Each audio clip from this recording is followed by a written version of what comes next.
Ladies and gentlemen, this is the 450 overall on the day. And guys, I guess my first question is for Joel Smets. Joel, what did they say back in Austria when you told them that KTM swept the podium today?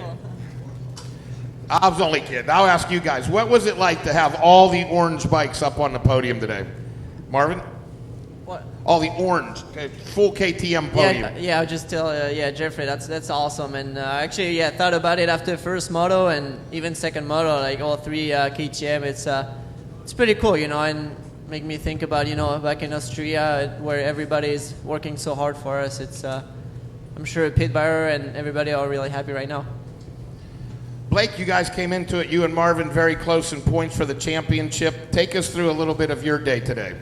Yeah, I mean, just try to get good starts. I know Marv's been on a roll lately, and he's he's going to be there. So I knew that was the case, and I needed to ride my best and try to just be there. And came up a little bit short, but definitely I gave it my all this season, and it just I wasn't able to get it done. But I'm proud of myself that I was able to grind through the injury and keep pushing, and also take it to the last moto. So me and Marv both we didn't get the title, but at least we made it come down to the last moto, and before Eli got it, and it came down to the last moto for both of us to finish who was going to get second or third. So definitely he deserves it, and I thought it was a good season.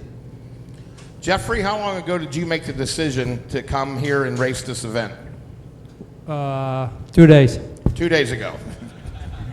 Hopped on a plane, flew over, hopped on the bike, and went at it. Did you put a couple weeks into it, or a month, or even before the season, or did it kind of come late? No, we were in Sweden last weekend for the World Championship, and obviously I broke my hand beginning of the season, so the first 4 rounds in Europe were terrible because I had so much pain I just barely could ride. So I was like so much points back, and I was like 20th in the championship, so I fought my way all the way back to second. And actually I was on a winning roll, and I won 2, and I was going for my 3rd win in a row, and then I had a DNF, and like I was saying, I was closing so hard in on the points, and then I was leading. Oh no, actually I was winning the GP most likely, and then like I said, I DNF'd, and then at that point I was like, with three rounds to go, I was like, yeah, the championship will be over. So I spoke to Pit Buyer from KTM in Austria, one of the big bosses, and I said, hey man, I'm flying to US anyway on Tuesday to go to Eldon Baker's place and get used to the heat for the GP. What would you think about racing that race? He was like, yeah, let me think about it. And then we start making some plans and some phone calls. And obviously the US bike is different. So we came in on Wednesday, Tuesday in Florida. We went to ride for the first time on Wednesday at Eldon's place, and it was a complete different bike. And then we were like, okay, we have a couple of hours to set up, because if we want to go, we want to ride press day because it's a brand new track and we want to get used to the track at least. So that's what we did. We rode on Wednesday, and actually I was super happy with the bike straight away. So yeah, that's it. We know that the GP bikes have basically a works bike rules, and our components are a little tighter. How much different is your bike over in Europe, which you'll be riding next week, compared to the one you rode here today? What are the big differences? You have to set your bike up different. Like the track here was absolutely amazing. Like how they make the tracks here, it's so good.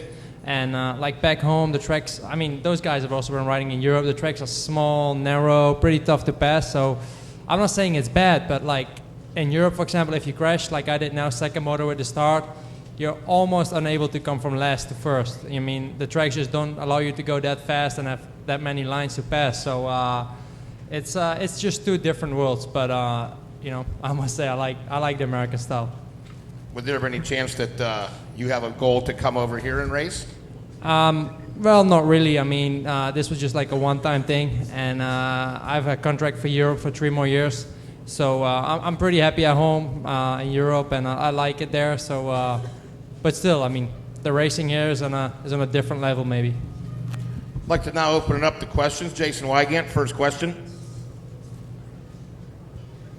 Blake, just tell us the status of where your thumb finally is after doing this for 7 races. How bad is it? It's just have no hand strength in it. So I get surgery on Tuesday to try to get it fixed and be out for about 2 months, they think, and then ease back into it. But it just there's no ligament. It's ripped off the bone, so I'd just been running it and try to do the best I can. But evidently I need to go to Europe and do some riding because this guy took us to school. So I'm going to get my pad of paper and my pen and take notes because he definitely served us justice today. I don't think we ever had a chance to ask you about Redbud because you didn't finish on the podium that day. Can you take us to your perspective of that moment that really ended your hopes? I mean, you stayed in it, but changed your season. What happened there from your perspective? Yeah, just got caught off guard in a racing mistake, and got caught off guard and was in the rut and was committed and just couldn't get to the brakes and ended up getting into the back of the guy and going down and just put my hand out. What everybody does is when they're falling, that you just reflex start to put your hand out and put it out, and wrong place, wrong time, and it just wasn't my year this year. So tried to do the best I could and keep Marv and Eli honest and run it all the way to the end, and came away with third. So definitely happy on the whole season and just progress. My Supercross has improved a lot, and then to come in outdoors and get some outdoor wins in the 450 class, and then be able to get good starts and battle with the front guys is a goal that you always want to do, and I've had fun doing it too. How many times have you replayed that Redbud in your head throughout these last 3 months? I mean, it's just the past. You watch it and just try not to let that happen again. But there's many mistakes that we make throughout all of our careers that I'm sure that if we could rewind time, we would. But it don't work like that. The other guys, gain on your mistakes, and that's what motorcycle racing is about. Jeffrey, could you talk a little bit? What expectations did you think you might have, or where did you think you might be? It was pretty impressive right away. You set the fastest qualifying time. Did you believe you could be the overall winner today? It's hard to say, everything was new, so that's why I also did press day to at least get used to the track. Like back home, we have all Saturday, you have like warm up, time practice, qualifying heat, then again on Sunday you have a warm up, and then you have the two motors. So by the time it's race time, you already spent like 1.5 hour or 2 hours on the bike or something. So that's at here you have like this morning 10 minutes practice and then like 15. So it's completely different. And at home everything is pretty chilled. You just enter the track like, I don't know, when the practice is already going, and here they just like a race. It's pretty insane. But it's different. It's two different worlds. And my expectations, I don't know. Like when we came out, we didn't know what to expect. I thought Eli would be fast, Marvin would be fast, Blake, and also guys like Barsha, Bogle, all those guys. I didn't know what to expect. So it was like I'm on their track, and I thought anything within top 5 I would be happy with. But then I went out and put a fast lap time in first practice, fastest in second practice. I was like, okay, maybe it's. If I can get some decent starts, we can, come out on top. And first moto, got a decent start, was second, and worked my way up to the lead in the first lap. And then, had a good battle with Marv and managed to win the moto. Second moto made a bit tough. They watered the first and the second turn a little bit, and my front end washed away and had to come from dead last. So obviously was a bit lucky with Marvin making a small mistake. So he actually give the win to me, but it's racing. I crashed, so did he, so it's a part of racing. I'm trying to recall if you and Marvin were teammates back in the GPs. If you were, was it nice to kind of catch up with somebody you used to race with? Yeah, it was actually pretty awesome because we were on the same flight and we were like, oh, you remember 2010 this and that, hey, you remember in Europe that guy, and so it's pretty amazing. We could still talk about the past, and he knows how it is back home. So we had a lot to talk about, and I think Marv is a great athlete and a great ambassador for the sport. So it was nice to battle with him and all those guys here. I have respect for everybody, and it was a pleasure to come here and then to go home with a 1-1. It's pretty amazing. Thank you. No, it's true.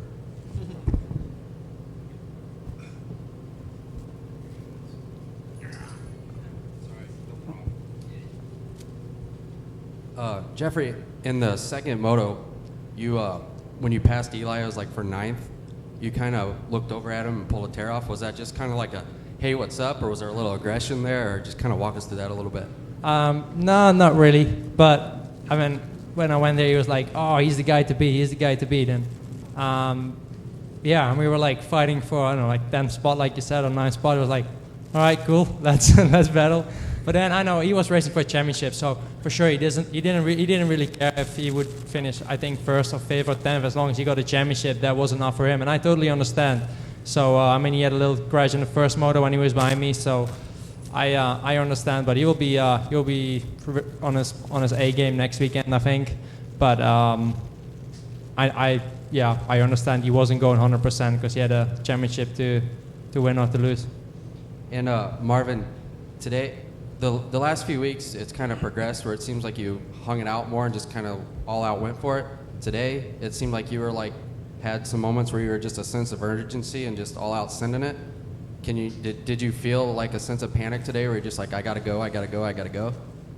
No, I was just trying my best, and today I had basically, I mean, the last few rounds, it's been obviously since the middle of the championship, I had just had nothing to lose, and all I had to do is try to win races. And so today was just the same. And obviously, to win the championship today would have been, very, very lucky on my side and very bad luck for Eli Tomac. But I just wanted to, do my best, try to win the race, and try to get second in the championship and just win the last round. But riding-wise, I mean, the first moto, I felt really good because I knew Jeffrey was really fast in practice, and but we made it happen in the first moto, and I was feeling more comfortable, and I was able to put some good lap times and close on Jeffrey. So that was pretty cool. But he was really consistent. And the second moto, I just made a little mistake at 2 laps to go, but other than that, I was really consistent, and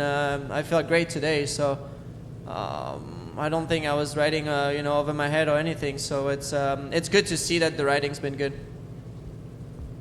Jeffrey, when you went down in the start of the second moto, what's going through your head? Do you think, oh, there goes my chance of the overall, or just put your head down and go? I was like, yeah, I just put my head down and go. I mean, I like the first 2 laps, I couldn't make all the jumps because, I mean, don't want to be disrespectful, but between place 25 and 40, not all the guys make those big jumps, and I didn't want to jump in somebody's neck. So, you lose so much ground and so much time. So by the time I got up to 20, I was like, I don't know, 15, 20 seconds down, and I still had to pass all those guys. But I mean, like I said, the tracks are so good here. You have so many lines. You can just literally pass anywhere, and that's what I really like about America, and actually about this track and probably all the outdoors track, that they have so many lines, and that's so good organized. That's funny because we come to the press conference every week, and these guys tell us it's one line. Then they should not go race Motocross World Championship. I never say that. Maybe last weekend, but other than that, it's been a good track decision. So, yeah. There definitely is some that are one line. I mean, there's some guys that you could pass without even thinking about it. You're stuck behind them for 6 laps. So, definitely there are some that are one lined. You're going to ride at Baker's for the next week, right? But are you going to be there, Marvin, or is he on his own? Are you finished? What's your plans, Marvin? Because he's going to be there, but are you done? Well, I've been there since last November, so no, I'm not going to be there. Time for a break? Yeah, it's time for a break. Right now, September, it's the only time I can have it off, so I'm going to enjoy it. He's just scared I'm going to pass him again. Did you get to learn anything from the Baker factory program or anything yet for the one day you had? Or is there more to learn next week? I mean, he's pretty famous in Europe and everybody's speaking about him. Like, 'cause he brought a lot of championship with a lot of good riders. So I'm just really I just want to learn what they're doing and how they train. But when I come here, I see they can train different. Like we can't race the way you race here at home because the tracks, they don't allow you. They don't have so many grips, so many lines. You can't just open the throttle and go. It's so, and also with the weather and in the winter, it's freezing, it's cold, it's rainy. That program, it's absolutely amazing for the US, but I think it won't work in Europe just because the situation's way different. We have to fly to the races sometimes on Thursday or Friday, be there, race Saturday, Sunday, fly back Monday. Here it's just one day, and always good weather almost when you're in Florida or California. So it's two different worlds, like I said.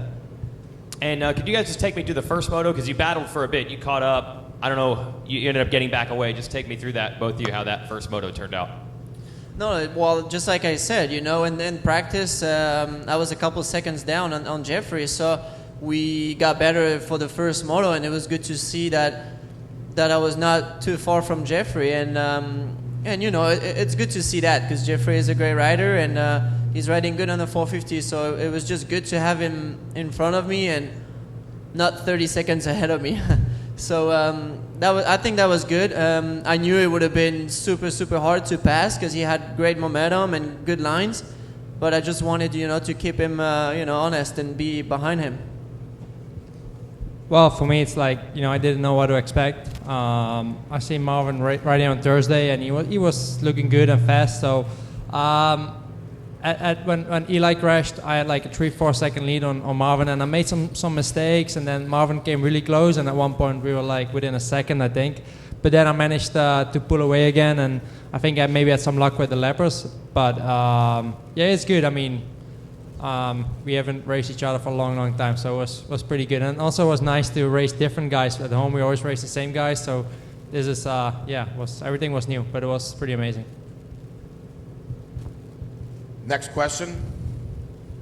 Final question, and we'll let you guys get ready to enjoy your off time and the parties tonight and whatnot. But you mentioned earlier the way the races over here are organized and run. What are the big difference? I mean, I know the days are different, but what would you really put the big difference between racing in America and racing in Europe? I don't know. Like, it's just so much different. Like, the guys who've been in Europe, they know what we're talking about. Like Blake, he's been there, and Marvin's been there, so they know about what I'm talking. It's just complete two different worlds. It's like I can't just describe how much different it is. It has many more positive things, but also there's some negative things. So they do things way better here, and they do some things better at home. It's just, you know, pluses, and some minus. So it's, but like I said, the tracks here, I think, also because they have a lot of plays. America is a big country, and the tracks are all pretty big and huge. So at home, many tracks are small, and then you just can't, you know, you can't get the tracks to be like it was today. Well, ladies and gentlemen, KTM had a very bright day. They finished 1, 2, 3 on the podium. Jeffrey Herlings made his trip to America certainly worth his effort with a 1-1 on the day. Marvin Musquin and Blake Baggett put on one hell of a ride this year to chase the championship. Gentlemen, thank you very much. Enjoy your time off. Can't wait to see you all again real soon. Folks, thank you for being part of the 2017 Lucas Oil Motocross Championships. We hope to see each and every one of you real soon at another event. Have a safe trip home.